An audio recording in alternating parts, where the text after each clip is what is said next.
Welcome to Live in CA Funstar channel. இன்னைக்கு 26 and 27 ஓட current affairs தான் பார்க்க போறோம். Before getting into that, do subscribe our channel in all format.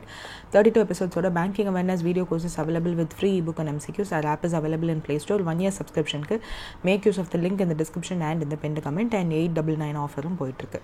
So the first news is top national players stipend scheme அப்படினு சொல்லிட்டு AICF launch பண்றாங்க. AICF யாரு? All India Chess Federation.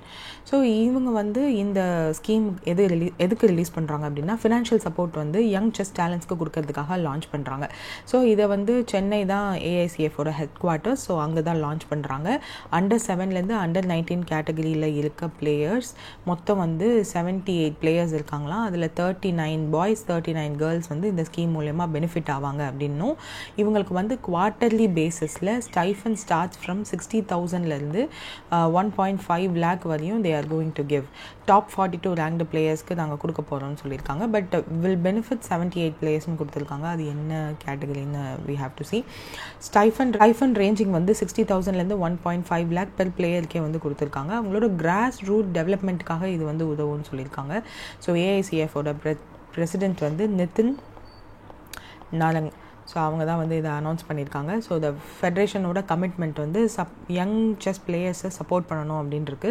Now that the world chess சாம்பியன்ஷிப்பே நம்ம இந்தியாவிலேருந்து தான் Tamil Nadu Gukesh, so Praggnanandhaa மாதிரியான players வந்து அவங்களோட டாப் பொசிஷனில் வர்றதுக்கு ஒரு கேமையும் பார்ட்டிசிபேட் பண்ணுறதுக்கு என்ன மாதிரி ஸ்பான்சர்ஸ் ஹெல்ப் பண்ணாங்கன்றது நிறைய இடத்துல பேசியிருக்காங்க. ஸோ அவங்களுக்கும் ஃபினான்ஷியல் நீட் இருக்கும், ஃபினான்ஷியல் அசிஸ்டன்ஸ் தேவைப்படுது. அதை ஏஐசிஎஃப்ஏ கொடுத்தா, ஸ்டைஃபன் மாதிரி கொடுத்தா it will be helpful for them too அப்படின்றதுனால இதை வந்து அனௌன்ஸ் பண்ணியிருக்கதா சொல்லியிருக்காங்க. So that's it with this news. So the next news வந்து WMO வந்து ஒரு state of climate act in Asia 2024 அப்படின்னு ஒரு ரிப்போர்ட் ரிலீஸ் பண்ணியிருக்காங்க. WMO யார்? World meteorological organisation. ஸோ இவங்க என்ன சொல்லியிருக்காங்கன்னா, ஏஷியாவை மட்டும், ஏஷியன் காண்டினெண்ட்டை மட்டும் அனலைஸ் பண்ணி ஒரு கிளைமேட் ரிலேட்டடாக என்ன மாதிரி இருக்குது அப்படின்னு சொல்லியிருந்தப்போ, ஏஷியா தான் வார்மிங் ரேட் வந்து கம்பேர்ட் டு த குளோபல் ஆவரேஜை விட அதிகமாக இருக்குது அப்படின்றத வந்து சொல்லியிருக்காங்க. இது எதனால் அப்படின்னா, எந்த அளவுக்கு அப்படின்னா twice the global average. So global average வந்து என்ன இருக்கோ அதை விட twice the amount the warming rate in Asian countries are growing அப்படின்றத வந்து கன்சர்னாக சொல்லியிருக்காங்க. So state of climate and action 2024 report was released by world meteorological organisation. 2024 ஃபுல்லாத்தையும் இதை ரெகக்னைஸ் பண்ணி பார்க்கும்போது ரெக்கார்ட் பிரேக்கிங் ஹீட் வந்து இருந்திருக்கு. சி லெவல் ரைஸ் ஆகிருக்கு, விச் மீன்ஸ் ஐஸ் கிளேசியர்ஸ் எல்லாம் வந்து அதிகமாக மெல்ட் ஆகிருக்கு. ப்ரொலாங்ட் ஹீட் வேவ்ஸ் வந்து ஃபீல் பண்ணியிருக்காங்க. எக்ஸ்ட்ரீம் வெதர் ஈவெண்ட்ஸ் வந்து இருந்திருக்கு. அண்ட் எக்ஸ்ட்ரீம் வெதர் ஈவெண்ட்ஸோடு சேர்த்து risk of these climate change வந்து அதிகமாக ஏஷியன் கண்ட்ரீஸில் ஃபீல் பண்ணப்பட்டிருக்கு. ஸோ இதெல்லாம் தான் வந்து சொல்லியிருக்காங்க. So they are urging Asian countries to take steps. Policy மேக்கர்ஸுக்கு நிறைய அட்வைஸ் கொடுத்துருக்காங்க, கிளைமேட் ஆக்ஷன் ரிலேட்டடாக டேக் ஸ்டெப்ஸ் அப்படின்னு சொல்லிட்டு. ஸோ ஏஷியாவோட ஆவரேஜ் டெம்பரேச்சர் இன் 2024 எவ்வளோன்னு பார்க்கும்போது 1.04 டிகிரி செல்சியஸ். இது வந்து 1991லேருந்து 2000 வரையும் என்ன ஆவரேஜ், 2020 வரையும் என்ன ஆவரேஜ் டெம்பரேச்சர் இருந்துச்சோ அதை விட அதிகம் அப்படின்னு சொல்லியிருக்காங்க. Also it is the warmest of so far and the second warmest year on the record அப்படின்னா 2024 தான் சொல்கிறாங்க. So 2024 is the warmest year. Also Asian கண்ட்ரியில் ரேட் ஆஃப் வார்மிங், அந்த ஹீட் அதிகமாகிற ரேட்டுமே வந்து twice the global average. C level வந்து Pacific and Indian ocean சைடில் வந்து அதிகமாக ஆயிருக்கு அப்படின்னும் சொல்லியிருக்காங்க. குளோபல் ஆவரேஜில் என்ன அளவுக்கு ஓஷனோட அளவு அதிகமாகுதோ அதை விட இது வந்து அதிகமாகுது. And rise in sea level and risk of flooding அதிகமாக இருக்குது. கோஸ்டல் சிட்டிஸில் உள்ள கோஸ்டல் சிட்டிஸோட எரோஷன் அண்ட் ஐலாண்ட்ஸோட எரோஷன்லாம் வந்து அதிகமாக இருக்குது. ரேட் ஆஃப் எரோஷன் அதிகமாகிறதுக்கு சான்சஸ் இருக்குது அப்படின்னு சொல்லியிருக்காங்க. ஸோ நிறைய எக்ஸ்ட்ரீம் வெதர் ஈவெண்ட்ஸ்னால டிவாஸ்டிங் எஃபெக்ட் இருக்கும். ஸோ ப்ரொலாங்டு ஹீட் வேவ்ஸ் இருக்கலாம். இன்னும் அப்கமிங் இயர்ஸில் நிறைய புது சைக்ளோன்ஸ், ஹெவி ரெயின்ஃபால் இருக்கலாம். அண்ட் திஸ் இயர் வந்து லானினா அப்படின்னு வந்து எக்ஸ்பெக்ட் பண்ணுறாங்க. ஸோ அதெல்லாம் வந்து இதுக்கு முன்னாடி லானினா அப்படின்னு அனௌன்ஸ் பண்ண இயர்ஸில் ஃப்ளட் அதிகமாக இருந்திருக்கு. ஸோ 23 அவுட் ஆஃப் 24 கிளாசியர்ஸை மானிட்டர் பண்ணிகிட்ருக்காங்க. எஸ்பெஷலி ஹிமாலயான் அண்ட் டியான்ஷன் அந்த மாதிரியான மவுண்டெயின்ஸ்லாம் வந்து நோட் பண்ணும்போது நிறைய மாஸ் கிளாஷியர்ஸ் லாஸ் ஆகிருக்கு. ஸோ கிளாஷியர் லேக்கோட அவுட்பர்ஸ்ட்டுமே வந்து ஒன் ஆஃப் த எக்ஸாம்பிளாக 2023 சிக்கிமில் நடந்தது பார்த்தோம்.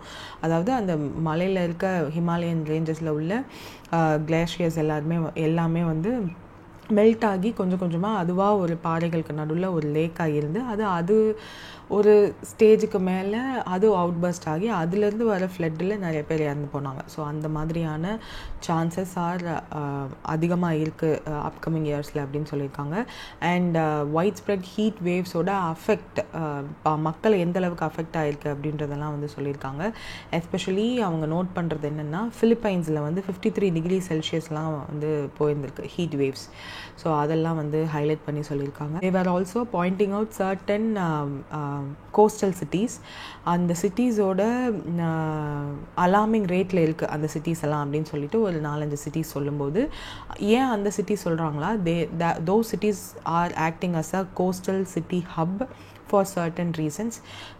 sea level rise ஆக அந்த சிட்டியோட டென்ஸ் பாப்புலேஷன்னாலையும் ரிஸ்க் வந்து ஜாஸ்தி, அஃபெக்ட் ஆகிறது வந்து ஜாஸ்தியாக இருக்கும். என்ன சிட்டி சொல்லியிருக்காங்கன்னு எக்ஸாம்பிள் சொன்னால் you might understand. Mumbai, Kolkata, Shanghai, Bangkok மாதிரியான சிட்டி சொல்கிறாங்க. ஃபார் எக்ஸாம்பிள் இப்போ மும்பையே எடுத்துக்கோங்களேன், densely populated city and coastal ரீஜனுக்கு பக்கத்தில் இருக்குது. ஸோ த ரிஸ்க் ஆஃப் ஏதோ ஒரு ப்ராப்ளம் ஆச்சு, sea level ரைஸ் ஆகி ஃப்ளட்டு ஏதோ ஒன்றுனாலும் the risk is more. So you can take it easily. So நிறைய பேர் நம்பர் ஆஃப் பீப்புள் அஃபெக்டிங் வந்து அதிகமாகும். ஸோ நம்ம இந்த ரிப்போர்ட்லேருந்து தெரிஞ்சுக்க வேண்டியது என்னென்னா 2024 தான் வந்து hottest year and second hottest year on record அப்படின்றது. அதுக்கப்புறம் 1.04 டிகிரி செல்சியஸ் வந்து இருந்திருக்கு ஏஷியா ஆவரேஜ். இது வந்து 1991 to 2020 பார்க்கும்போது டபுள் ஆயிருக்கு. சின்ஸ் 1961 1990 வரையும் இருந்த வார்மிங் ரேட்டை விட the warming rate between these years are high. அதே மாதிரி இந்தியாவிலையுமே heat waves claimed over 450 lives. ஏன்னா ஹீட் வேவ்ஸ்னால இறந்து போனவங்களோட எண்ணிக்கையுமே அதிகமாக இருக்குது. அதே மாதிரி ஹையஸ்ட் டெம்பரேச்சருமே வந்து 45 டிகிரி செல்சியஸ்லேருந்து 50 டிகிரி செல்சியஸ்க்கு புஷ் ஆகிருக்கு. ஸோ மேக்ஸிமம் டெம்பரேச்சர் 50 நோக்கியும் போகுது. ஆல்சோ 1300 டெத்ஸ் வந்து which are related to lightning, அதுவும் வந்து டைம் டு டைம் நம்ம நியூஸ்லேயே பார்க்குறோம். மெரைன் ஹீட் வேவ்ஸுமே வந்து நிறைய பேரை பாதிக்குது. Especially northern Indian ocean and Japan மாதிரியான கண்ட்ரீஸ், சைனா மாதிரியான கண்ட்ரீஸில் அஃபெக்ட் பண்ணுது அப்படின்னும் சொல்லியிருக்காங்க. ட்ராபிக்கல் சைக்ளோன்ஸ் 29 ட்ராபிக்கல் சைக்ளோன்ஸ் வந்து ஸ்டக் ஆகிருந்திருக்கு 2024. லைக் சைக்ளோன் யாகி அப்படின்ற சைக்ளோன்லாம் வந்து Philippines, Vietnam, Hong Kong, Macau, China, Laos, Thailand, மியான்மர்னு நிறைய கண்ட்ரியை டெட்லியஸ்ட்டாக அட்டாக் பண்ண one of the cyclone Yagi. So இது they might ask இந்த ரிப்போர்ட்டில் சொல்லியிருக்காங்க. Then Indian subcontinents were hit by cyclone Remal, Fengal, தானா அண்ட் அஸ்னா 4 இது சொல்லியிருக்காங்க. ஸோ அந்த இது மட்டும் நம்ம ஞாபகம் வச்சுக்கிட்டா போகும். கிளேசியர் ஸ்ட்ரீட் நான் சொன்ன மாதிரி தான் 23 அவுட் ஆஃப் 24 கிளேஷியர்ஸ் வந்து high mountain Asian regions like Himalayas. இதில் ஆக்சுவலாக பம்மேர் அப்படின்னு சொல்லி Pamir mountains, Karakoram mountains, Hindu Kush இது எல்லாத்தையுமே வந்து கோட் பண்ணுறாங்க. இதிலெல்லாம் டிக்ளைன் ஆகிருக்கு. Then Urumqi glacier number 1 which is in Tianshan highest melt rate ஆகிருந்திருக்கு சின்ஸ் 1959 ஏன்னா அந்தளவுக்கு ஹீட் வேவ்ஸ் அதிகமானதுனால. ஸோ WMO இந்த ரிப்போர்ட் தான் கொடுத்துருக்காங்க. திஸ் இஸ் ஃப்ரம் ஜெனீவா, சுவிட்சர்லாண்டில் ஹெட் குவார்ட்டர் இருக்குது. அண்ட் 193 மெம்பர்ஸ் வந்து இதில் பார்ட்டிசிபெண்ட்டாக இருக்காங்க. State and territories including India are participating in this. And இந்தியாவில் பார்க்கும்போது இந்தியன் மெட்ரோலஜிக்கல் ஆர்கனைசேஷன் இருக்காங்க. ஆல்சோ இன்டர்நேஷ்னல் மெட்ரோலஜிக்கல் ஆர்கனைசேஷன் ஒன்று இருக்குது விச் இஸ் இன் வியன்னா காங்கிரஸில் உருவான ஒன்று. So that's it with this news. Then RBI lead பண்ணுற டிஜிட்டல் பேமெண்ட் இன்டெலிஜென்ஸ் பிளாட்ஃபார்மோட மெயின் கோல் என்ன அப்படின்னு கேட்டிருக்காங்க. Which is to prevent digital fraud through real time intelligence sharing. So real time intelligence sharing மூலயமா digital ஃப்ராடை கம்மி பண்ணலாம் அப்படின்றத வந்து ஒரு டிஜிட்டல் பேமெண்ட் இன்டெலிஜென்ஸ் பிளாட்ஃபார்ம் மூலயமா அச்சீவ் பண்ணியிருக்காங்க RBI. ஸோ இதோட நீட் என்ன அப்படின்னா, அஃப்கோர்ஸ் அவங்க வந்து ஒரு டேட்டாவே கொடுத்துருக்காங்க. Total value of frauds from FY24 எவ்வளோ இருந்திருக்கு அப்படின்னா 12,230 crore. இது வந்து FY25 which is last year 36,104 crore இந்த அளவுக்கு ஆயிருந்திருக்கு. So the rate is increasing and digital ஃப்ராடில் சைபர் செக்யூரிட்டி ரிஸ்கில் இருக்க டாப் கண்ட்ரி நம்ம தான். ஸோ இது வந்து ஆர்பிஐயோட ஆனுவல் ரிப்போர்ட்லேயே இதை வந்து ஹைலைட் பண்ணியிருந்தாங்க. That fraud cases in banking sector is significantly increasing அப்படின்னு சொல்லிட்டு. அதனால என்ன பண்ணுறாங்க, ஆர்பிஐ ஒரு சேர்மன் வந்து they are constituting a committee A P Hota அப்படின்னு சொல்லிட்டு இவர் கீழே ஒரு கமிட்டி வச்சு இந்த டிபிஐபி இதை வந்து கான்ஸ்டியூட் பண்ணலாம், எப்படி செட்டப் பண்ணலாம். இந்த ஒரு டிபிஐபியை ஆர்பிஐயோட இனோவேஷன் ஹப்னு ஒன்று இருக்குது, ஆர்பிஐஹெச் அப்படின்னு சொல்லிட்டு. ஸோ அவங்களோட சேர்ந்து along with some 5 to 10 banks, இந்த 5 to 10 பேங்க்ஸ் வந்து both private and public banks will be consulted. So இந்த ஒரு பர்டிகுலர் டிபிஐபியை will be creating, RBI will be creating. இந்த பிளாட்ஃபார்ம் இன்னும் அதிகமான ரிஸ்க் எல்லாத்தையும் கம்மி பண்ணிவிட்டு ஃப்ராட் மேனேஜ்மெண்ட்டில் this will play a vital role. இப்போ இது வந்து ஸ்டார்டிங் தான், இன்னும் நிறையா தே கேன் டூ. இது வந்து இப்படி ஒன்று பண்ண போகிறோம் ஒரு பிளாட்ஃபார்ம் அப்படின்னு சொல்லியிருக்காங்க. அதில் RBIH will be involving and certain other private and public sector banks also will be இதுக்குள்ளே வருவாங்க. Along with other financial regulators like NPCI இவங்கெல்லாம் கூட வரலாம். No financial regulator RBI along with them NPCI will also join with them. ஏன்னா யூபிஐலேருந்தும் சில frauds நடக்குது, UPI idea use பண்ணி தானே சில ஃப்ராட்ஸ் எல்லாம் நடக்குது. ஸோ அதனால they will also come together. என்பிசிஐயும் இதில் ஆட் பண்ணிக்கோங்க.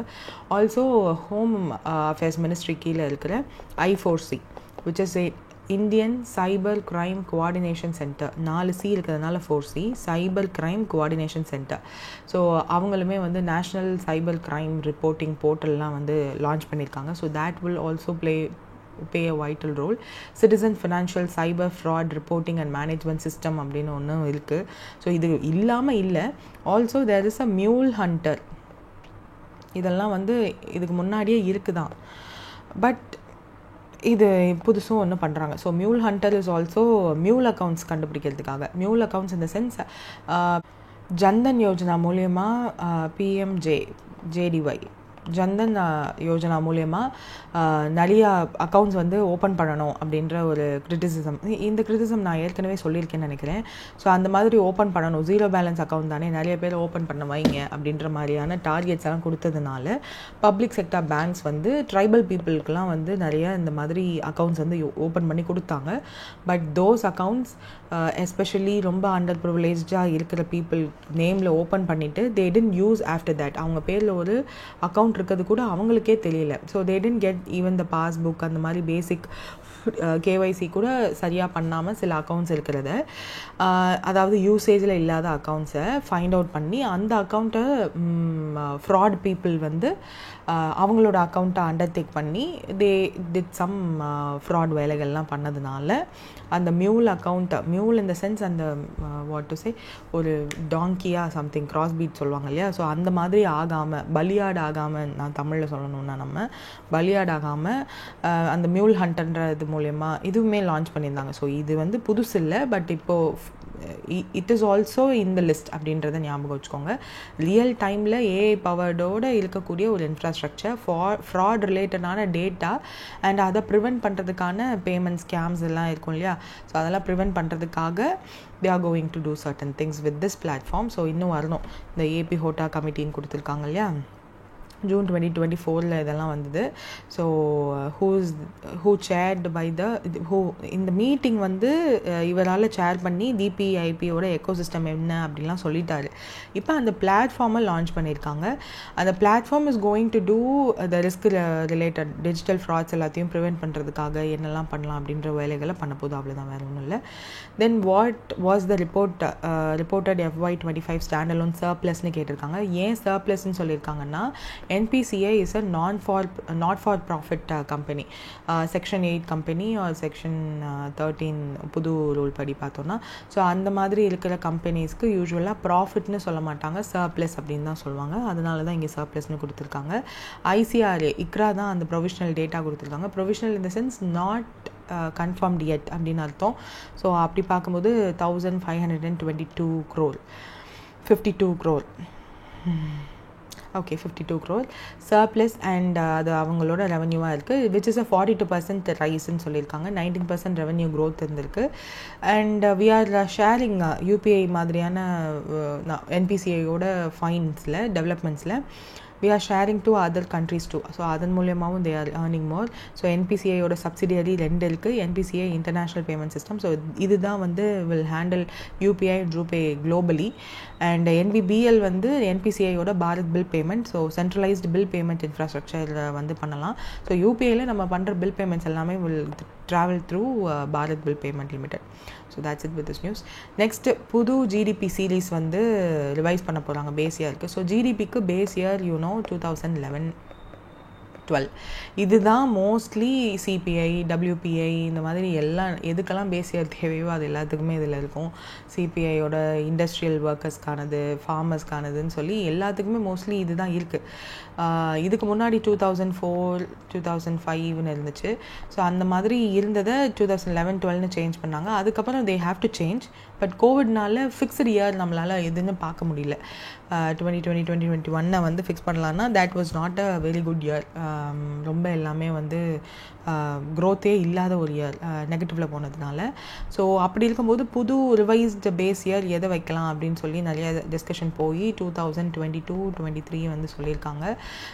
2023-24 லிஸ்ட்டில் இருந்துச்சு. ஸோ இந்த 2 இயரில் ஏதாவது ஒன்று வந்து ஃபிக்ஸ் பண்ண போகிறாங்க. Ministry of statistics and programme implementation இந்த ரிவைஸ் பண்ண பேஸ் இயரை எப்போ ரிலீஸ் பண்ண போகிறாங்க அப்படின்னா February 2026 ரிலீஸ் பண்ண போகிறதா சொல்லியிருக்காங்க. ஸோ ஜிடிபிக்கு மட்டும் இல்லாமல் IIP, CPI, consumer price index எல்லாத்துக்குமே they are going to revise. So இந்த ரிவைஸ் பண்ணது வந்து FY 22-23 தான் இப்போதைக்கு டாக்ஸில் இருக்குது. New base year will be FY 22-23. So அஃபிஷியலாக வரட்டும், ரிலீஸ் பண்ணதுக்கப்புறம் வி ஷால் டிஸ்கஸ். ஆனால் 22-23 ஞாபகம் வச்சுக்கோங்க. தேர் வேர் டாக்ஸ் தட் 23-24 இருக்கும் அப்படின்னு சொல்லிட்டு, பிகாஸ் ஆஃப் த 23-24 இருக்கிறதுக்கான சான்சஸ் இருந்துச்சு. பட் நம்ம Q2ல் க்ரோத் நல்லா இல்லை. So they won't fix that. So last இயர்லேருந்தே சொல்லிட்டு இருக்காங்க 22-23 வில் பி த இயர் அப்படின்னு சொல்லிட்டு. ஸோ February 27 2026 இது வரும்னு எக்ஸ்பெக்ட் பண்ணலாம். இந்த இண்டெக்ஸ் ஆஃப் இண்டஸ்ட்ரியல் ப்ரொடக்ஷனுக்கும் மாற்ற போகிறாங்க. The new data base is expected from next financial இயர்லேயே எக்ஸ்பெக்ட் பண்ணலான்னு சொல்கிறாங்க. ஸோ சிபிஐமே அதே மாதிரி தான், household consumption and expenditure சர்வேவும் பண்ண போகிறாங்க. ஸோ அதுலேயுமே வந்து they are going to change the new base year from 2023-24 to 22-23 மாற்ற போகிறதா சொல்லியிருக்காங்க. So this is the point. நான் ஏற்கனவே சொன்ன மாதிரி 2 இதுவுமே இருக்குது. 27 தான் ரிலீஸ் பண்ணுவாங்க. பட் நிறைய நியூஸ் பேப்பர்ஸில் இதுதான் சேஞ்ச் இயர்னு சொல்ல ஆரம்பிச்சிட்டாங்க. ஸோ அதுக்கேற்ற மாதிரி சேஞ்சஸ் எப்படி இருக்கும், சேஞ்சஸ்னால நெக்ஸ்ட் ஃபினான்ஷியல் இயரில் என்ன மாதிரியான இம்பேக்ட் இருக்கும் அப்படின்றதெல்லாம் வந்து ஒப்பீனியன் பேஜஸில் வர ஆரம்பிச்சிருச்சு. So if you are interested to read those things. Why did IRDAI impose 1 crore penalty on Edelweiss life insurance in June 2025 கேட்டிருக்காங்க, which is violation of corporate governance norms. So சில norms violate பண்ணும்போது தான் regulatory bodies they use to பெனால்ட்டிலாம் போடுறதுக்கு நம்ம நியூஸில் பார்த்துருக்கோம். So ஏதோ ஒரு ரெகுலேட்டரி கைட்லைன்ஸை மீறினதுனால தான் இது நடந்திருக்கு. ஜஸ்ட் நம்ம எவ்வளோ ருபீஸ் எந்த கம்பெனி மேலே யார் பெனால்ட்டி போட்டது அப்படின்றது மட்டும் பார்த்தா போதும். So next news is the emergency diary. So emergency diaries இந்த சென்ஸ் எமர்ஜென்சி அனௌன்ஸ் பண்ண 1975 எமர்ஜென்சி அனௌன்ஸ் பண்ண டேட்டை வந்து we use to call it as wait. So 1975 emergency announce பண்ணாங்க இல்லையா. ஸோ அதை வந்து சம்விதான் ஹத்யா திவாஸ் அப்படின்னு சொல்லி சொல்லுவாங்க. ஸோ 25th June வந்து இதை அப்சர்வ் பண்ணுறாங்க. ஸோ இந்த டே அன்னைக்கு என்னென்னா ஸ்டேட் அண்ட் நேஷ்னல் லெவலில் சில ப்ரோக்ராம்ஸ் எல்லாம் ஆர்கனைஸ் பண்ணுவாங்க. அண்ட் எஸ்பெஷலி இந்த வருஷம் வந்து 50th anniversary 1975 அந்த எமர்ஜென்சி ப்ரொக்ளைம் பண்ணி 50 years ஆச்சு. ஸோ இந்த இயர் இப்போது சோஃபார் என்னெல்லாம் நடந்திருக்கு, எமர்ஜென்சி கரெக்டாக தப்பா அது மாதிரிலாம். ஸோ என்ன எமர்ஜென்சி அப்படின்னா 21 month period from June 25 1975 March 21 1977 வரையும் இந்த எமர்ஜென்சி பீரியட் வந்து இருந்துச்சு. அப்போ வந்து பிரைம் மினிஸ்டர் இந்திரா காந்தி தான் வந்து இன்டர்னல் எமர்ஜென்சி இந்தியாவுக்குள்ளே அனௌன்ஸ் பண்ணாங்க. So civil liberties democratic process எல்லாத்தையுமே வந்து சஸ்பெண்ட் பண்ணி இருந்துச்சு அந்த ஒரு 21 month பீரியடில். ஸோ அதை வந்து கான்ஸ்டியூஷன் மர்டர் டே அப்படின்னு சொல்லுவாங்க. அதுதான் வந்து ஹிந்தியில் சம்விதான் ஹத்யா திவஸ் அப்படின்னு சொல்கிறாங்க. ஸோ அந்த எமர்ஜென்சி டைரிஸை தான் வந்து அனௌன்ஸ் பண்ணியிருக்காங்க. இது என்னென்னா பிரைம் மினிஸ்டர் நரேந்திர மோடி அப்போ அந்த டைமில் என்ன பண்ணார் அப்படின்றது எல்லாத்தையுமே வந்து இந்த புக்கில் இருக்குது. ஸோ அதுதான் இந்த they are all those things. So அதையும் வந்து ஒரு தடவை பார்த்துருங்க. தென் பாஸ்போர்ட் ஆஃபீஸ் அவார்டு வந்து கொடுத்துருக்காங்க. ஆக்சுவலாக பாஸ்போர்ட் டேவுமே ஒன்று இருக்குது. பாஸ்போர்ட் சேவா ப்ரோக்ராம் அப்படின்னு ஒன்று வேர்ஷனும் இருக்குது. பாஸ்போர்ட் சேவா திவஸ் அப்படின்னு ஒன்று இருக்குது. 13th passport Seva Divas which is on 24th June. So ministry of external affairs வந்து அன்னைக்கு பாஸ்போர்ட் சேவா ப்ரோக்ராம்லாம் லான்ச் பண்ணாங்க 2.0 அப்படின்னு சொல்லிட்டு பாஸ்போர்ட்லாம் ரோல் அவுட் பண்ணாங்க. ஸோ அதே டே அப்போது ரீஜனல் பாஸ்போர்ட் ஆஃபீஸர்ஸ்க்கு அவார்ட்ஸுமே வந்து கொடுத்தாங்க. Best passport office in India 2025 கோழிக்கோடுக்கு இந்த அவார்டு வந்து கொடுத்துருக்காங்க. ஸோ எக்ஸ்டர்னல் அஃபேர்ஸ் மினிஸ்ட்ரி தான் இந்த ஆர்கனைஸ் பண்ணியிருக்காங்க. ஆனுவல் பாஸ்போர்ட் ஆஃபீஸர்ஸ் கான்ஃபரன்ஸில் இந்த அவார்டு வந்து கொடுக்கப்பட்டிருக்கு. அவ்வளோதான், வேறு ஒன்றும் இல்லை. நெக்ஸ்ட் யூபிஎஸ்சி நியூவாக பிரதிபா சேது அப்படின்னு ஒரு இனிஷியேட்டிவ் லான்ச் பண்ணுறாங்க. இது எதுக்குன்னா ப்ரிலிம்ஸ் கிளியர் பண்ணி மெயின்ஸ் கிளியர் பண்ணி இன்டர்வியூ ஸ்டேஜும் போகி ஃபைனல் மெரிட் லிஸ்ட்டில் அவங்களோட நேம் விட்டு போகுது இல்லையா. ஸோ அந்த மாதிரி ஒரு மார்ஜினில் லக்கு அப்படின்னு ஒன்று இல்லாததுனால போகிறவங்க நிறைய பேர் இருக்காங்க. ஸோ அவங்களுக்கு வந்து அவ்வளோ ஹோப்போடு இருந்திருப்பாங்க. ஸோ இந்த வருஷம் நம்ம ஐஏஎஸ்ஓ ஐஎஃப்எஸ்ஓ ஆகிடுமோ அப்படின்ற ஒரு ஹோப்போடு இருக்கிறவங்களுக்கு தே have to restart from the scratch. So அப்படி இருக்கிறவங்களுக்கு வேறு கவர்மெண்ட் ஆப்பர்ச்சுனிட்டிஸோ இல்லை ப்ரைவேட் ஆப்பர்ச்சுனிட்டிஸோ ஜென்ரலி ஒரு எம்ப்ளாய்மெண்ட் ஆப்பர்ச்சுனிட்டிஸ் கொடுக்கணுன்றதுக்காக பிரதிபா சேது அப்படின்ற இனிஷியேட்டிவ் கொண்டு வந்திருக்காங்க. ஸோ நான் ரெக்கமெண்டட் யூபிஎஸ்சி கேண்டிடேட்ஸ்க்கு எம்ப்ளாய்மெண்ட் ஆப்பர்ச்சுனிட்டி கொடுக்கறதுக்காக பிரதிபா சேது அப்படின்ற ஆப்பை வந்து யூனியன் பப்ளிக் சர்வீஸ் கமிஷன் வந்து லான்ச் பண்ணியிருக்காங்க. ஸோ அவ்வளோதான், வேறு ஒன்றும் இல்லை இதில். தென் சாங்சுரி, ஒரு வைல்ட் லைஃப் சாங்சுரி வந்து கேரளாவில் ரீநேம் பண்ணியிருக்காங்க. இந்தியாவோட ஃபர்ஸ்ட் டெடிக்கேட்டட் பட்டர்ஃப்ளை சாங்சுரியாக இது இருக்க போகுது. RLM வைல்ட் லைஃப் சாங்சுரி தான் அது. So this will be termed as butterfly sanctuary. Kannur கேரளாவில் இருக்குது. That's it with this news. 266 species of butterflies வந்து இங்கே இருக்கான். ஸோ சில என்டேஞ்சர்ட் ஸ்பீஷஸ் கூட இதில் இருக்குது. ஸோ அதனால் it is a news. Then Indian conservation conference அப்படின்னு சொல்லிட்டு இந்த கான்ஃபரன்ஸில் wildlife institute of India host பண்ணாங்க. இதில் கீ ஃபோக்கஸ் என்ன அப்படின்னு கேட்டிருக்காங்க. Which is conservation science policy and biodiversities challenges எல்லாத்தையும் இதில் வந்து பேசியிருக்காங்க. 25 to 27 June வந்து இது நடந்திருக்கு. Ministry of environment forest and climate change இதை வந்து ஹோஸ்ட் பண்ணி நடத்தி முடிச்சிருக்காங்க. 500 கன்சர்வேஷன்ஸ்லாம் வந்து இதில் ஜாயின் பண்ணியிருக்காங்க. ஸோ இந்த இந்தியன் கன்சர்வேஷன் கான்ஃபரன்ஸே வந்து policy makers, NGOs, forest officials எல்லாருமே வந்து கன்சர்வேஷன் ரிலேட்டடாக என்ன பண்ணலாம் அப்படின்னு வந்து டிஸ்கஸ் பண்ணுவாங்க. இதில் தான் ப்ராஜெக்ட் டைகர்ஸ் குளோபல் ஜூப்ளி அதெல்லாம் வந்து டிஸ்கஸ் பண்ணியிருந்திருக்காங்க. 2023 லான்ச் ஆச்சு இல்லையா. So that one. Then electronics manufacturing cluster. So எவ்வளோ அப்ரூவ் பண்ணியிருக்காங்க கௌதம புத்தா நகர் உத்தரப்பிரதேஷ்க்கு அப்படின்னா 417 crore. So electronic manufacturers cluster. So இந்த கிளஸ்டர்ஸ் வந்து இப்போ ரீசெண்ட் டைமில் அதிகமாகிட்டே இருக்குது. லைக் ஐடி பார்க்ஸ் அந்த மாதிரியெல்லாம், செமிகண்டக்டர் பார்க்ஸ். இது ஏன் கிளஸ்டர்னு நேம் பண்ணுறாங்க அப்படின்னா டிசைனிங் ஒரு இடத்துல, எலக்ட்ரானிக்ஸ் மேனுஃபேக்சரிங்லேயே டிசைனிங் ஒரு இடத்துல, டெவலப்மெண்ட் வேறு ஒரு இடத்துல, மேனுஃபேக்சரிங் ஆஃப் த ப்ராடக்ட் வேறு ஒரு இடத்துல, அப்புறம் அந்த காம்பனன்ட்ஸ் எல்லாத்தையும் லொக்கேட் பண்ணுறது வேறு ஒரு இடத்துலன்னு இந்தியாவிலேயே வேறு வேறு இடத்துல இல்லாமல் இது எல்லாத்தையுமே ஒரே கிளஸ்டர். ஸோ இப்போ வந்து இது என்ன சொல்கிறாங்க, கௌதம புத்தா நகர் அப்படின்னு அந்த நகருக்குள்ளே டிசைனிங்லாம் இங்கே, டிசைனிங் முடிச்சுட்டு இங்கே டெவலப்மெண்ட்டுக்கு, மேனுஃபேக்சரிங்க்கு அண்ட் அசம்பிளி ஸ்டேஜ்லேருந்து அப்படியே டிரான்ஸ்போர்ட் பண்ணி வெளியில் கொண்டு போயிடுற மாதிரி. மோஸ்ட்லி இது வந்து ஒரு டிரான்ஸ்போர்ட்டேஷன் ரயில்வேஸோ ரோட்வேஸ்க்கோ பக்கத்தில் இருக்கும். ஸோ இதில் லாஜிஸ்டிக்ஸ் ஆல்சோ வில் பி ஈஸியாக.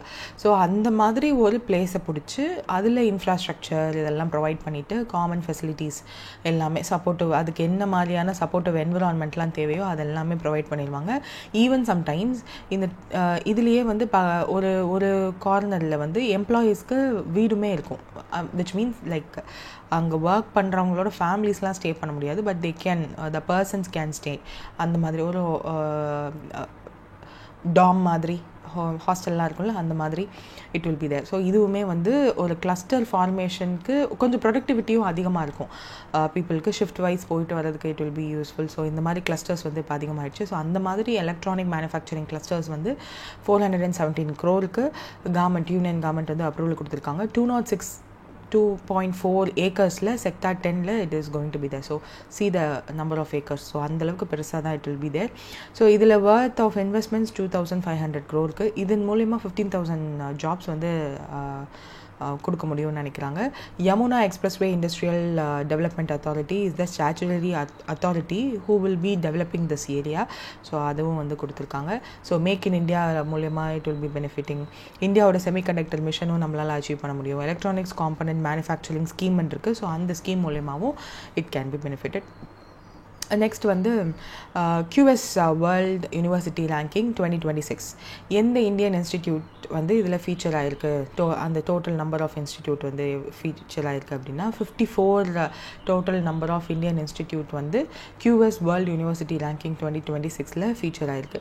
India records best ever performance in QS world recording university ranking 2026. So இதில் 54 இன்ஸ்டிடியூஷன்ஸ் இன்க்ளூடிங் 12 IITs இதில் வந்து லிஸ்ட் ஆகிருக்கு. இது வந்து 5 times இன்க்ரீஸ் ஆகிருக்கு 2015 விட. அண்ட் 8 நியூ இந்தியன் என்டிட்டிஸ் வந்து இந்தியன் இன்ஸ்டிடியூட்ஸ் என்ட்ரி ஆகிருக்காங்க அப்படின்றதையும் சொல்லியிருக்காங்க. சரி, இந்த லிஸ்ட்டில் 54 இன்ஸ்டிடியூஷன்ஸ் லிஸ்ட் ஆகிருக்குல்ல, இது இந்த மாதிரி மற்ற கண்ட்ரீஸ்லேயும் நிறைய நம்பர் ஆஃப் யூனிவர்சிட்டிஸ் லிஸ்ட் ஆகிருக்கும். ஸோ அந்த பேசிஸில் ரேங்கிங் பார்க்கும்போது யூஎஸ்லேருந்து தான் நிறைய நம்பர் ஆஃப் யூனிவர்சிட்டிஸ் இருந்திருக்கு. UK 2nd, China 3rd, அது 4th இந்தியா இருக்குது. So we are in the 4th position with 54 institutions in the list. இதில் IIT டெல்லி தான் வந்து இந்தியாவிலேயே டாப் ரேங்கிங்கில் இருக்குது, 123rd in globally. Wait, இங்கே வந்து லிஸ்ட்ஸ் இருக்குன்னு நினைக்கிறேன். No, they didn't give you the list. Okay, 123rd globally and 150th இருந்து ரைஸ் ஆகிருக்கு. ஸோ இது வந்து லாஸ்ட் இயர்லேருந்து 2025 ரேங்கிங்லேருந்து இது 2026 123rd ரைஸ் ஆகிருக்கு. 5 இந்தியன் இன்ஸ்டிடியூஷன்ஸ் வந்து global top 100 for employer reputation அந்த லிஸ்ட்டில் வந்து 5 இன்ஸ்டிடியூஷன்ஸ் இருக்குது. So industry confidence and Indian கிராஜுவேட்ஸுக்கு இது ரிஃப்ளெக்ட் பண்ணுது. So 8 Indian universities rank among the world top 100 citations per faculty அப்படின்னு சொல்லிட்டு. ஸோ ஆக்சுவலாக இதெல்லாம் என்னென்னா இதில் உள்ள இண்டிகேட்டர்ஸ். ஸோ இண்டிகேட்டர் வைஸ் அவங்க பேசிஸில் சொல்கிறாங்க. இந்தியாவோட R&D எக்கோசிஸ்டம் வந்து 39th பொசிஷனில் இருக்குது. ஸோ 133 குளோபல் எக்கனாமிஸில் நம்ம 39th போது ஓரளவுக்கு டீசென்ட் ஸ்கோர். ஸோ இன்னும் நல்ல டாப் 5-10 வரணும். Because the population is more. நம்ம கொடுக்குற எஜுகேஷன் சிஸ்டமில் ஃப்ரீ எஜுகேஷனாக இருந்தாலுமே குவாலிட்டி எஜுகேஷன் கொடுக்குறோம். இன்னும் ஹையர் பொசிஷன் போகணும். பட் யா, இந்தியாவோட R&D எக்கோசிஸ்டமில் லோ ஃபண்டிங் இருக்குது அப்படின்றது வந்து மேஜர் கிரிட்டிசிசமாக ஒரு லாஸ்ட் 10-15 இயர்ஸாகவே இருக்குதுன்னு வச்சுப்போமே. நம்மளோட ஜிடிபியில் 0.64% தான் நம்ம R&Dக்கு நம்ம கவர்மெண்ட் வந்து ஒதுக்குறாங்க, which is not at all decent amount when compared to China who's a competitor. அவங்கள பீட் பண்ணணும்னு நினைக்கிறோம். நிறைய ஸ்டார்ட் அப்ஸ்லாம் வரணும்னு நம்ம காமர்ஸ் மினிஸ்டர்லாம் வந்து சொல்கிறாரு. பட் R&Dக்கு கவர்மெண்ட் என்ன பண்ணுறாங்க? பிகாஸ் சைனா அதை பண்ணாங்க. R&Dக்கு அவங்க ஆக்டிவாக இன்வெஸ்ட் பண்ணாங்க. அதனால தான் இப்போ they are in a very good position. அப்போ நம்மளும் அவங்கள விட பீட் பண்ணணும்னு நினச்சா we have to also invest more in this. But நம்ம கண்ட்ரி மேலே இருக்க பிக்கஸ்ட் கிரிட்டிசிசம் என்னென்னா வெல்ஃபேர் ஸ்கீம்ஸ்க்காக அதிகமான பர்சன்டேஜ் ஆஃப் ஜிடிபி வந்து ஒதுக்குறாங்க பட்ஜெட்டிங்கில் அப்படின்றது.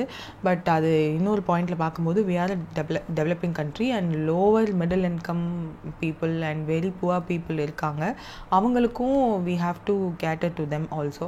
ஸோ அதனால் we are doing welfare schemes. So அது கிரிட்டிசைஸ் பண்ண முடியாது அந்த பாயிண்ட் ஆஃப் வியூவில். அதுக்கப்புறம் ப்ரைவேட் செக்டாரோட பார்ட்டிசிபேஷன் இருக்கலாம்ல. சரி, கவர்மெண்ட் தான் பண்ணலை, ப்ரைவேட் செக்டார் அவ்வளோ ப்ராஃபிட்ஸ் வாங்குறீங்க, அவ்வளோ ப்ராஃபிட்ஸ் ஏர்ன் பண்ணுறீங்க, டேக்ஸ்லேயும் கன்செஷன் கவர்மெண்ட் கொடுத்துட்டாங்க. அப்போ எவென்ச்சுவலி டேக்ஸில் கன்செஷன் கொடுத்ததுக்கான மெயின் ரீசன் என்ன? தே வில் இன்வெஸ்ட் இன் R&Dன்னு நினச்சி தானே கொடுக்குறாங்க. அப்போ அதை பண்ணாமல் ப்ராஃபிட்டை எடுத்துகிட்டு போய் வேறு ஷெல் கம்பெனிஸ் மூலயமா திரும்ப உள்ளே வரதுக்கா, ஷேர் மார்க்கெட் மேனிப்புலேஷனுக்காக கொடுத்தோம் அப்படின்னு கேட்கலாம். But they are not doing so. Only 36.4% of the profits earned by the private sector companies are coming back to R&D, which is way too low. So gross expenditure on R&D வந்து 2022-21 பார்க்கும்போது it is not so good.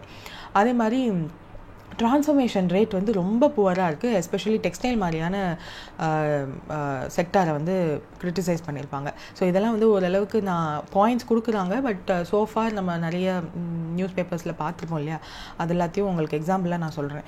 ஏன்னா textile இண்டஸ்ட்ரீஸில் people especially இப்போ திருப்பூர் மாதிரியான டிஸ்ட்ரிக்ட்லலாம் வந்து எப்படி இருக்கும் அப்படின்னா, low இன்கமில் நிறைய பீப்புளை வந்து வேலைக்கு வச்சுப்பாங்க. பட் அந்த பீப்புள் எல்லாத்தையும் they can replace with manufacturing machineries. So மிஷினரிஸுக்கு அவங்க மாறாமல் இருக்கிறதுக்கு மேஜர் ரீசன் ஒன்று லோ இன்கமோட பீப்புள் அவங்களுக்கு அவைலபிளாக இருக்காங்க அப்படின்றதுனாலையும் அதை நம்பி நிறைய பேர் இருக்காங்கன்றதுனாலையும். பட் மிஷினரிஸ்க்கு போனால் ஃபாஸ்டராக நடக்கும், இன்னும் கொஞ்சம் they can produce more and they can sell at a cheaper rate. So அதுதான் பங்களாதேஷ் மாதிரியான கண்ட்ரிஸோட காம்பீட் பண்ணிகிட்ருக்கோம் இன்னமும். ஸோ அந்த ட்ரான்ஸ்ஃபர்மேஷன் ரேட் வந்து ரொம்ப கம்மியாக இருக்குது with respect to the technology. ஏன்னா டெவலப் ஆகிட்டு இருக்க டெக்னாலஜி ஏஐ ரிலேட்டடாக இன்னும் நம்ம Indian labs for larger goods for the சொசைட்டிக்காக கேட்டர் பண்ண வேண்டியிருக்கு. ஏன்னா நம்ம நிறைய ப்ரொடியூஸ் பண்ணுறோம் அண்ட் நிறைய நம்மளே கன்சியூம் பண்ணுறோம். We couldn't export because that is not that good. நம்மளுக்கே வந்து சரியாக போயிடுது because we have larger in population. அப்புறம் நிறைய சுப்பீரியர் இன்ஃப்ராஸ்ட்ரக்சர் இல்லை, ரிசர்ச் ஃபெசிலிட்டிஸ் இங்கே இல்லை. அப்படியே ரிசர்ச் ஃபெசிலிட்டி வேணும்னு நினைக்கிற பீப்புளுமே யூஎஸ் யூகே மாதிரியான கண்ட்ரீஸ்க்கு தான் போகிறாங்க. எஸ்பெஷலி சைனா சொல்லவே வேண்டாம். தீஸ் ஆர் த திங்ஸ் கிரிட்டிசிசமாகவும் அவங்க வச்சது இதுதான். ஸோ 54 யூனிவர்சிட்டிஸ் இதில் லிஸ்ட்டாக இருக்குன்றதே பெருசு தான். 12 IITs 8 யூனிவர்சிட்டிஸ் வந்து அவங்களோட டெபியூட் இதுக்குள்ளே வந்திருக்கு. இது ஆக்சுவலாக பிஐபிலேயே ஒரு இது மாதிரி கன்சால்டேட் பண்ணி கொடுத்துருந்தாங்க. இதில் யூஎஸ் வந்து 192 யூனிவர்சிட்டிஸ் அதில் லிஸ்ட்டாக இருக்குது கியூஎஸில். யூகேலேருந்து 9 யூனிவர்சிட்டி அண்ட் சைனாவோட மெயின்லேண்டிலேருந்து மட்டும் 72 யூனிவர்சிட்டிஸ் லிஸ்ட்டாக இருக்குது. ஸோ நம்ம வந்து இது 8 இந்தியன் இன்ஸ்டிடியூஷன்ஸ் வந்து ஃபர்ஸ்ட் டைம் என்ட்ரி ஆகிருக்காங்கன்னு சொல்லியிருக்கோம்ல, அதை வந்து ஒரு தடவை பார்த்துக்கோங்க. Highest number of new entrants from ஒரு கண்ட்ரிலேருந்து இந்த வருஷம் வந்திருக்கு அப்படின்னா அது இந்தியா தான் அப்படின்னும் சொல்லியிருக்காங்க. Number of Indian universities in the ranking has grown from 11 in 2015 to 54. So this is a huge jump. 5 times increase ஆயிருக்குன்னு அதனால தான் சொல்கிறாங்க. 48% of the India's ranked universities improved their position last year compare பண்ணும்போது. 6 Indian institutions வந்து global top 250ல list ஆயிருக்காங்க. IIT Delhi தான் first. IIT Madras வந்து one of the biggest jumps because 47 places jump பண்ணியிருக்காங்க. ஃப்ரம் 227லேருந்து 180th பொசிஷனுக்கு வந்திருக்கு. ஐஐடி மெட்ராஸோட ரீசெண்ட் டைம்ஸ் நியூஸஸ் நீங்கள் பார்க்கும்போதே you must have known that. So அதுக்கப்புறம் டோட்டலாக 12 IITs வந்து இந்த லிஸ்ட்டில் இருக்குது. ஸ்ட்ராங் ப்ரெசன்ஸ் வந்து குளோபல் எக்கனமியெல்லாம் அவங்க தான் காட்டுறாங்க. 5 இந்தியன் இன்ஸ்டிடியூஷன்ஸ் ஃபீச்சர்ட் இந்த global top 100 for employer reputation ஏற்கனவே சொன்னேன். அதே மாதிரி 8 Indian universities ranked among the வேர்ல்டோட டாப் 100 சைட்டேஷன்ஸ் பெர் ஃபேக்கல்ட்டி. அது மட்டும் இல்லாமல் ஸ்கோருமே வந்து we have a average score of 43.7, higher than that of Germany, UK, US, and diverse mix of public and private institutions வந்து உள்ள இந்தியாவில் இருக்குது. Especially central universities, deemed to be universities, technical இன்ஸ்டிடியூஷன்ஸ்னு சொல்லிட்டு. So this is the general thing. QS world ranking is a higher education ரிலேட்டடாக they use to assess எல்லா இன்ஸ்டிடியூட்டையும் assess பண்ணிவிட்டு they will give the scores. 2026 எடிஷனில் 16 million academic பேப்பர்ஸை வந்து review பண்ணியிருக்காங்க. 1 lakhக்கும் மேலே அகாடமிக்ஸ் அண்ட் 1 lakhக்கும் மேலே எம்ப்ளாயர்ஸ் எல்லாத்தையுமே வந்து அசஸ் பண்ணி தான் அது வந்து கொடுத்துருக்காங்க. இன்டர்நேஷ்னல் ஸ்டூடெண்ட் டைவர்சிட்டிக்காக இருக்கிற ஒரு இது. அண்ட் ஆல்சோ இதை ஒரு இண்டிகேட்டராகவுமே இந்த வருஷம் இந்த சைக்கிளில் ஆட் பண்ணியிருந்தாங்க. இன்டர்நேஷ்னல் ஸ்டூடெண்ட் டைவர்சிட்டி அப்படின்னு சொல்லிட்டு இதை இன்ட்ரடியூஸ் பண்ணியிருக்காங்க. ஸோ ஃபைன் டியூன் பண்ணுறாங்க ஸ்கோரிங் மெத்தடையுமே இந்த வருஷம். ஏன்னா நிறையா பேர் மெத்தடாலஜியை கிரிட்டிசைஸ் பண்ணிகிட்டே இருந்தாங்க. ஈவன் நம்மளுமே கிரிட்டிசைஸ் பண்ணியிருக்கோம் இந்தியாவுமே. ஸோ இதில் வந்து ரிசர்ச் அண்ட் டிஸ்கவரிக்கு 50% வெயிட்டேஜ். ஐ மீன் இண்டிகேட்டர்ஸ் சொல்கிறேன். இண்டிகேட்டர்ஸ் ஆர் வெரி இம்பார்ட்டண்ட் எப்போவுமே. இந்த 2 இண்டிகேட்டருமே நம்மளுக்கு தெரிஞ்சது. இதை தவிர்த்து வெயிட் டோட்டலி இதெல்லாம் வந்து சப் இண்டிகேட்டர்ஸ் வெயிட். ஃபர்ஸ்ட் வந்து R&D, இதுக்கு வந்து 50% இது வெயிட்டேஜ். இது லென்ஸ் தனியாக, இண்டிகேட்டர் தனியாக, மெட்ரிக் தனியான்னு இருக்குது. ஸோ லென்ஸ் வந்து 5 இருக்கும், இதில் வந்து வெயிட்டேஜோட இண்டிகேட்டர்ஸ் தனித்தனியாக இருக்கும். அது இண்டிகேட்டர்ஸ்க்குமே வெயிட்டேஜஸ் இருக்குது. ஸோ இது வந்து அப்படி தான் செப்பரேட் பண்ணுறாங்க. Wait, let me show you the paper itself. So this is இதுதான் வந்து பிஐபியில் ரிலீஸ் ஆகிருந்துச்சு. ஸோ இதில் தான் கொடுத்துருந்தாங்க ஆல் தீஸ் திங்ஸ் தான். இது வந்து ஆல்ரெடி நான் உங்களுக்கு சொல்லிட்டேன். நியூ என்ட்ரிஸ் இருக்கு இல்லையா, அது இந்த லிஸ்ட்டில் இருக்குது. So make sure you read this at least once, because இதை கூட கேட்கலாம். ஈஸியாக தான் இருந்துச்சு. ஐஐடி காந்தி நகர், அப்புறம் lovely professional university, Kalinga institute of industrial technology, Ashoka university, Galgotias university, Shiv Nadar university, Christ deemed to be university from Bangalore, and மிர்ஸ் or Manav Rachna international institute of research and studies. So இதெல்லாம் வந்து ஆட் ஆகிருக்கு. இதில் வந்து 54 யூனிவர்சிட்டிஸ் ஆட் ஆகிருக்கு இந்த வருஷம். இதெல்லாம் வந்து பார்த்துட்டோமா. This is the one. International student diversity தான் நியூ இண்டிகேட்டர். இது ஏன் ஆட் பண்ணியிருக்காங்கன்னு I think you know, because அந்த இன்டர்நேஷ்னல் ஸ்டூடெண்ட் டைவர்சிட்டியை கால்குலேட் பண்ண ஆரம்பிச்சிருக்கான ரீசன் என்னென்னா, யூஎஸ் மாதிரியான கண்ட்ரீஸில் மற்ற கண்ட்ரிலேருந்து வர ஸ்டூடெண்ட்ஸ் வேணான்னு சொல்கிறாங்க இல்லையா. ஸோ அதை ஏன் அதை ஒரு மெத்தடாலஜிக்குள்ளே அது ஒரு இண்டிகேட்டராக எடுத்துக்கலான்றதுக்காக. So lens in the sense research and discovery, அதில் இண்டிகேட்டர் இருக்குது, 2 indicator. Academic reputation, citation per faculty. இந்த சைட்டேஷன் பெர் ஃபேக்கல்ட்டியில் தான் நம்ம ஓரளவுக்கு நல்லா இருக்கும், விச் மீன்ஸ் நம்மளோட research papers are in good condition. So இதில் வெயிட்டேஜ் 30, 20, 50% அது அப்படி செப்பரேட் பண்ணியிருக்காங்க. தென் எம்ப்ளாயபிலிட்டி அண்ட் அவுட்கம் வந்து 20%. அதில் எம்ப்ளாயர் ரெப்புடேஷன் 15%. இதுதான் வந்து இந்தியா ஓரளவுக்கு நல்ல பொசிஷனில் இருக்குதுன்னு பார்த்தோம் இல்லையா. எங்களுக்கு I told you, employer reputation top 100குள்ளே இருக்கும். சைட்டேஷன் பெர் ஃபேக்கல்ட்டிலையுமே வேர்ல்ட்லேயே top 8 Indian institutions and 5 Indian institutions is in top 100. அதுக்கப்புறம் இதுலேயே வந்து எம்ப்ளாயர்ஸ் அவுட்கமும் இருக்குது, அது 5%. Then global engagement 15%. இதில் international faculty ratio, international research network, international student diversity, international student ரேஷியோன்னு இது எல்லாத்தையும் பண்ணியிருக்காங்க. பட் அந்த இன்டர்நேஷ்னல் ஸ்டூடெண்ட் டைவர்சிட்டிக்கு 0% தான் வெயிட்டேஜ் கொடுத்துருக்காங்க. ஐ ஹோப் இன்ட்ரடியூஸ் பண்ணியிருக்காங்க for the cycle, both number of international students and the variety of countries they come from எல்லாத்தையுமே. But எக்ஸிஸ்டிங்காக இன்டர்நேஷ்னல் ஸ்டூடெண்ட் ரேஷியோ தான் கண்டினியூ பண்ணியிருக்காங்க to be the weightage factor. Student ரேஷியோக்கு 5% கொடுத்துருக்காங்களா. So introduce ஆகிருக்கு. Let us see next இயரில் இதில் weightage வந்து கூடலாம். ஸோ அது வந்து பார்த்துக்கோங்க. This is an important point. Faculty student ratio 10%ல் இருக்குது. சஸ்டைனபிலிட்டி 5%. ஆக்சுவலாக இது ரெண்டுமே லேர்னிங் எக்ஸ்பீரியன்ஸ் அண்ட் சஸ்டைனபிலிட்டி அப்படின்ற லென்ஸு கீழே வரும். So this is the conclusion. இதுதான் வந்து இந்தியன் இன்ஸ்டிடியூட்ஸோட ரேங்கிங். ப்ரீவியஸாக என்ன ரேங்கிங்கில் இருந்துச்சு, இப்போ என்ன ரேங்கிங்கில் இருக்குது அப்படின்றது தான். ஸோ அதில் வந்து IIT is in first position, 123rd rank. அதுக்கப்புறம் ஐஐடி பாம்பே, மெட்ராஸ் தான் 3rd பொசிஷனில் இருக்குது. ஐ மீன் இந்த இந்தியன் இன்ஸ்டிடியூஷன்ஸோட டாப் நம்பர் 5 வரையும் பார்த்தோன்னா இது வில் பி தேர். அதுக்கப்புறம் ஆல் தோஸ் 54 இன்ஸ்டிடியூஷன்ஸோட லிஸ்ட்டுமே இருக்குது. So if you want you can take a look at it in PIB. So make sure அந்த 8 புது என்ட்ரன்ஸை மட்டும் பார்த்துக்கோங்க. அதுவுமே வந்து 8 புது இன்ஸ்டிடியூஷன்ஸ் ஒரே சைக்கிளில் என்ட்ரான ஒரு கண்ட்ரி அப்படின்னா அது இந்தியான்னு வேறு சொல்லிட்டாங்களா. ஸோ கண்டிப்பாக இதுலேருந்து கேட்க சான்ஸ் இருக்குது. So make sure you read those things once. Next வந்து குளோபல் லிவபிலிட்டி இண்டெக்ஸ் 2025. இப்படி வந்துச்சுனாலே we have to read from start to end. So let's do that too. So எந்த சிட்டி ஃபஸ்ட்டு கேட்டிருக்காங்க. கொஸ்டின் என்னென்னா most liveable city in the world according to the global liveability city index அப்படின்னா காம்ஃபகன். So இது நம்ம ஏற்கனவே ஐ மீன் இதுக்கு முன்னாடியுமே இது வந்து இருந்திருக்கு, இதே காம்ஃபகன் சிட்டி தான்.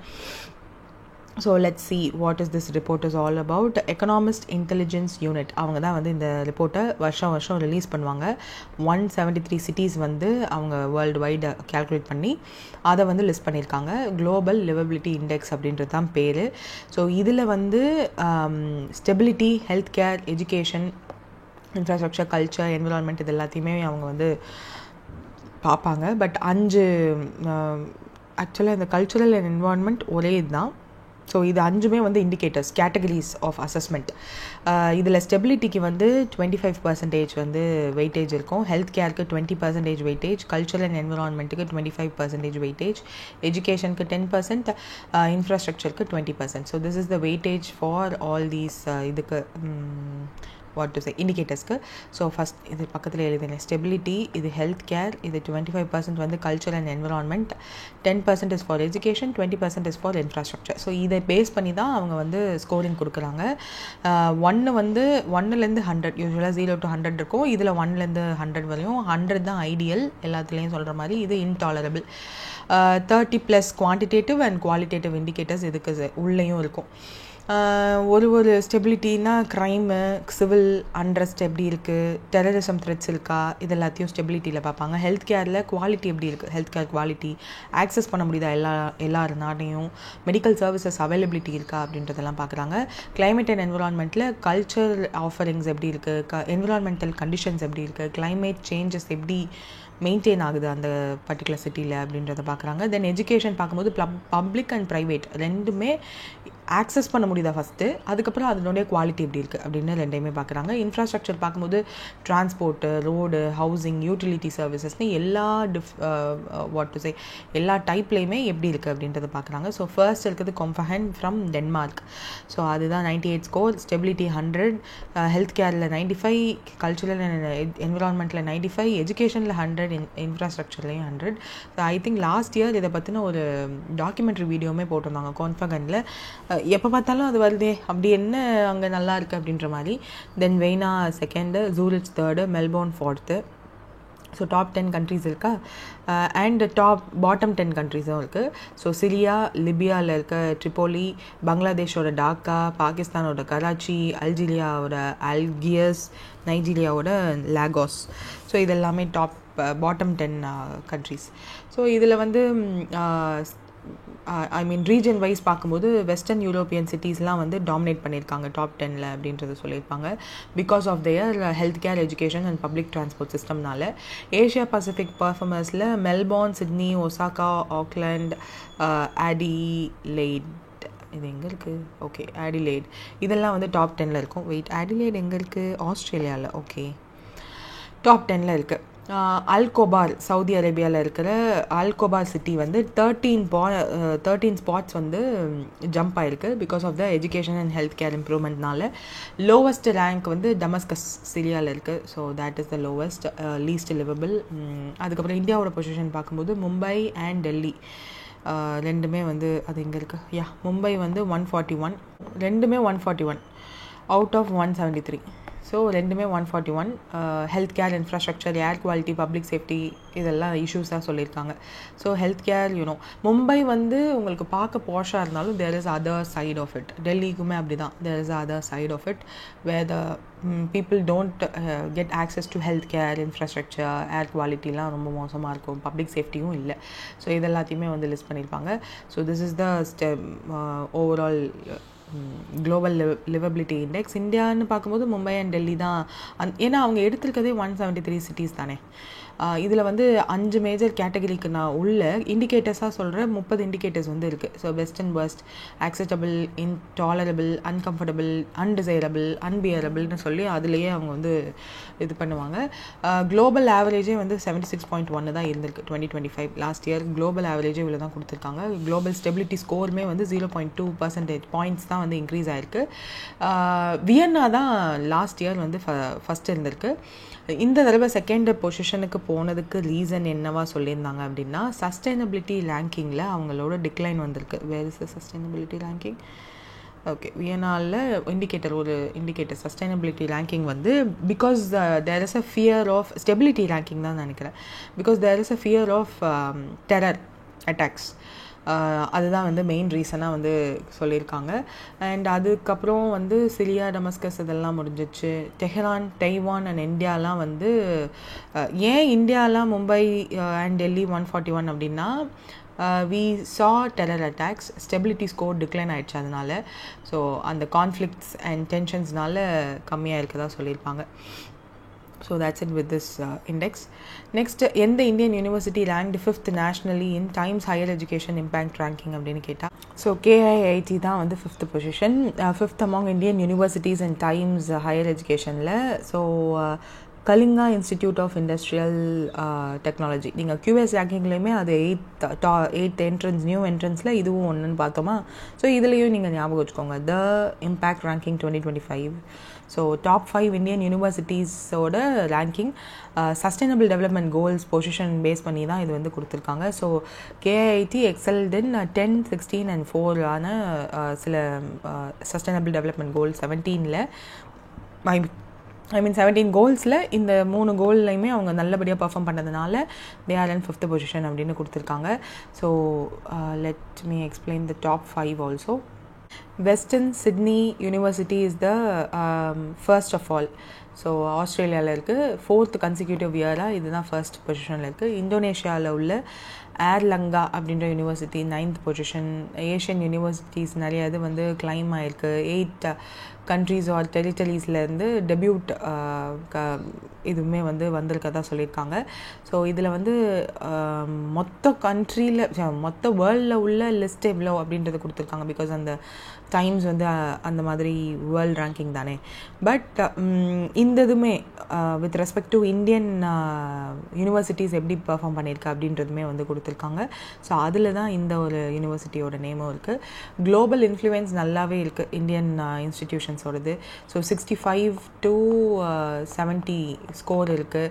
601 to 800க்குள்ளே நிறைய யூனிவர்சிட்டிஸோட ரேங்கிங்கில் இருக்குது. Because it is a very long list. So 1200, 1400 பேண்டுக்குள்ளே இருக்கும் குளோபலி. ஸோ பாண்டிச்சேரி யூனிவர்சிட்டிலாம் அதில் இருக்கிறதா சொல்லியிருக்காங்க, போத் QS அண்ட் இதில். ஸோ நிறைய இந்த லிஸ்ட்டு வந்து ஏன் கொஞ்சம் குழப்பம் அப்படின்னா, டைம்ஸ் ஹையர் எஜுகேஷன் இம்பேக்ட் ரேங்கிங்னு போட்டிங்கன்னா வேர்ல்டோடது வரும், பட் இந்தியன் இன்ஸ்டிடியூஷன்ஸோடு வராது. Because only when the institution வந்து நல்லா பொசிஷன் பண்ணியிருக்காங்க, நல்லா பர்ஃபார்ம் பண்ணியிருக்காங்கன்றதை மட்டும்தான் தே யூஸ் டு லிஸ்ட். ஸோ அதில் பார்த்தீங்கன்னா இந்தியன் இன்ஸ்டிடியூஷன்ஸில் 5th பொசிஷனில் இருக்கிறது இது KIIT. ஆக்சுவலாக இவங்களோட குளோபல் ரேங்கிங் எவ்வளோ இருக்குது அப்படின்னா 184th பொசிஷன். ஸோ அது குளோபல் ரேங்கிங் வேறு, இந்தியன் ரேங்கிங் வேறு. ஸோ அதனால் இது நியூஸ் ஆர்டிக்கலாக இருக்கிறதுனால இது இட் இஸ் இன் தனி நியூஸ். ஃபஸ்ட்டு இந்தியன் இன்ஸ்டிடியூஷன் இது 5th சொல்லிட்டாங்க. அப்போ ஃபஸ்ட் இயர் அப்படின்னா IISc தான், Indian institute of science Bengaluru. Second வந்து Anna university. So IIT Indore, Mahatma Gandhi university அதெல்லாம் வரும். ONDC நெட்ஒர்க்கில் ஒரு கம்பெனி வந்து பையர் நெட்ஒர்க் பார்ட்டிசிபெண்ட்டாக ஆட் ஆகிருக்காங்க. அது யார் அப்படின்னு கேட்டிருக்காங்க. What is this first buyer network participant அப்படின்னா, ONDCயில் இப்போ இதில் இருக்க ஏதோ ஒரு ஆப் வந்து ஒரு கம்பெனி வந்து ஆட் ஆகுறாங்க அப்படின்னா ONDCயில் உள்ள ப்ராடக்ட்ஸை they can buy, or Bajaj மார்க்கெட்ஸில் உள்ள ப்ராடக்ட்டை they can buy. So buyer network participants develop and operate the application or platform that consumers use to interact with ONDC network. So ONDC networkல நீங்கள் யூஸ் பண்ணிட்டு இருந்தீங்கன்னா யூ கேன் டைரக்ட்லி ஆக்சஸ் ஏதோ ஒன்று. இந்த இதில் ஒன்று ஆக்சுவலாக அது யாருன்னா பஜாஜ் மார்க்கெட்ஸ் தான் இப்போது இது பண்ணியிருக்காங்க. ஸோ பையர் நெட்ஒர்க் பார்ட்டிசிபெண்ட்டாக ஆனதுனால ONDC ஆக்சஸ் டு ONDCயோட எலக்ட்ரானிக்ஸ் அப்ளிகேஷன்ஸ் வயா இது பஜாஜ் நெட்ஒர்க்கோட ஆப் அண்ட் வெப்சைட் மூலமா they can do. So product offering for Bajaj market யூசர்ஸ்க்கு அதிகமாகும். ONDCயில் என்னெல்லாம் ப்ராடக்ட்ஸ் இருக்கோ அதை வந்து தே கேன் பை.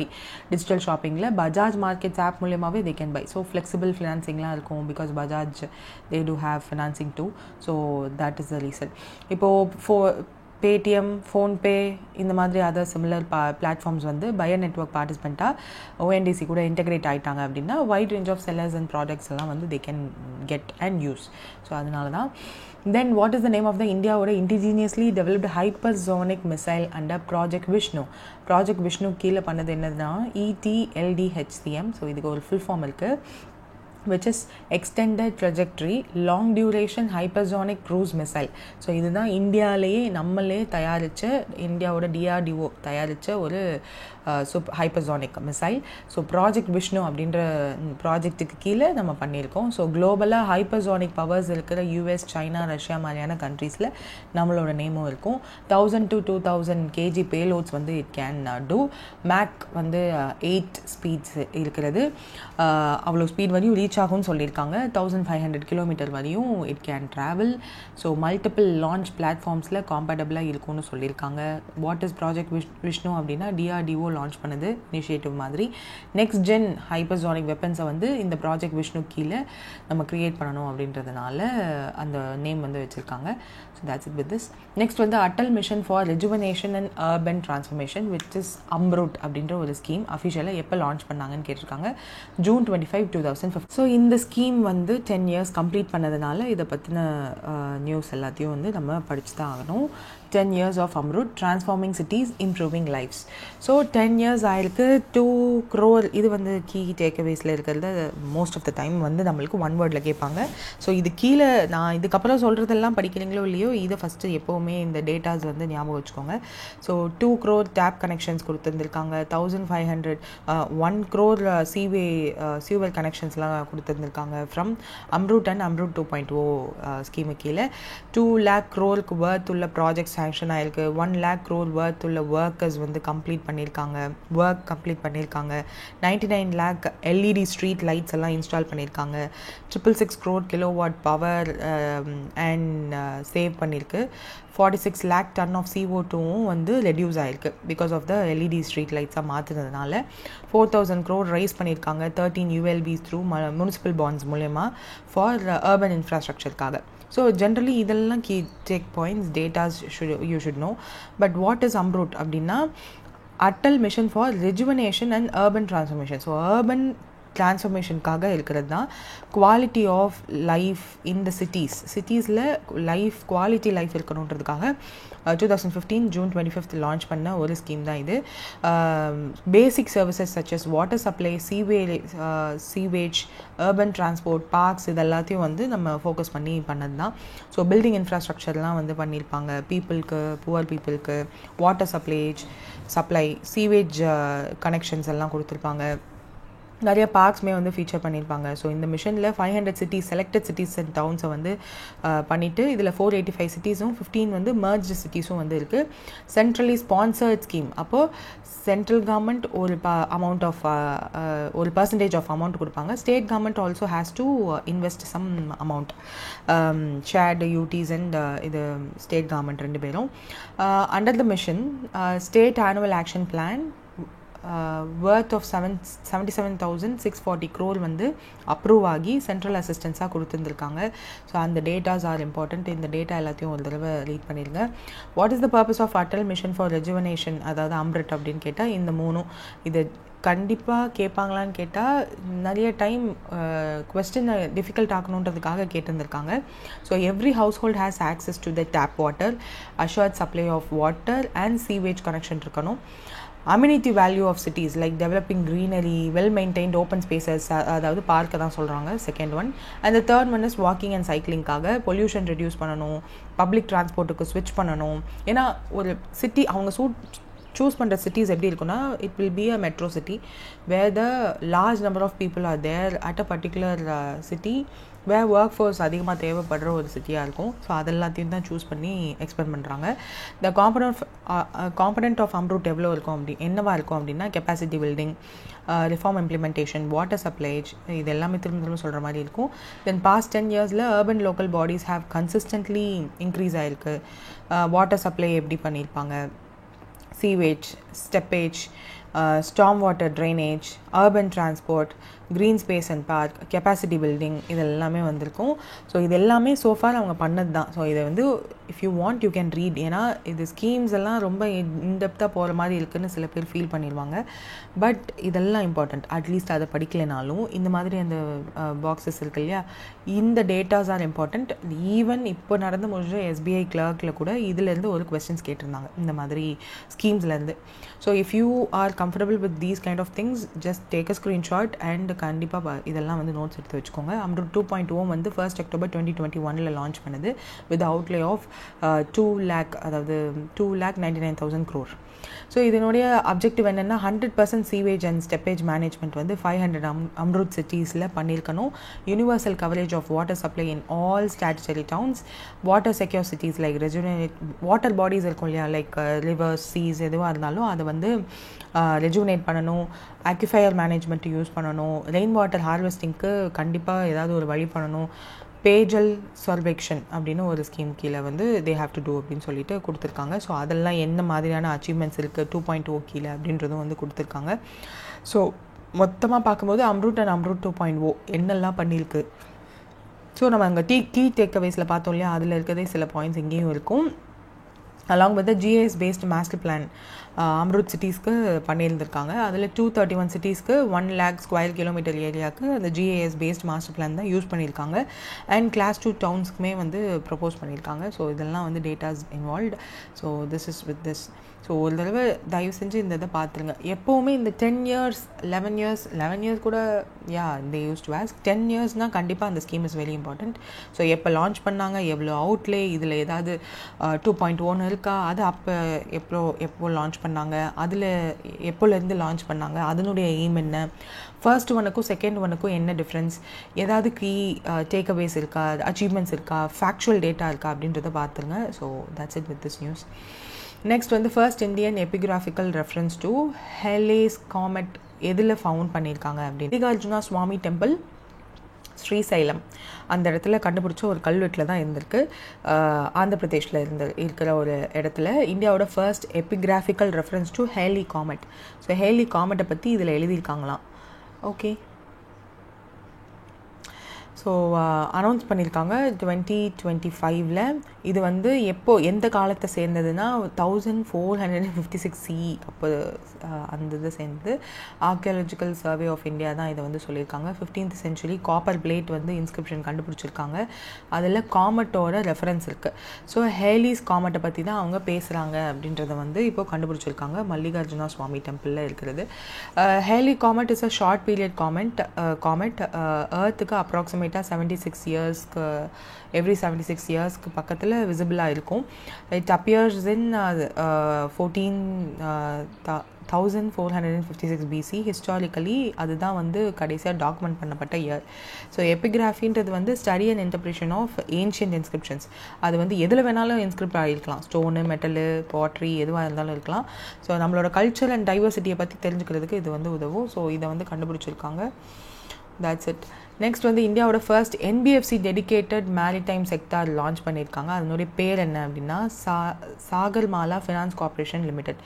ஸோ இந்தியாவோட ஃபர்ஸ்ட் மேரிடைம் ஃபோக்கஸ்ட் NBFCனா உங்களுக்கே தெரியும், நான் பேங்கிங் ஃபினான்ஷியல் இன்ஸ்டிடியூஷன்ஸ், நான் banking financial company. So RBI கிட்ட ரெஜிஸ்டர் பண்ணணும் ஒரு NBFC ஸ்டார்ட் பண்ணணும் அப்படின்னா. NBFCஸ்க்கும் பேங்க்குக்கும் என்ன டிஃப்ரென்ஸ் அப்படின்னா தே கான்ட் கெட்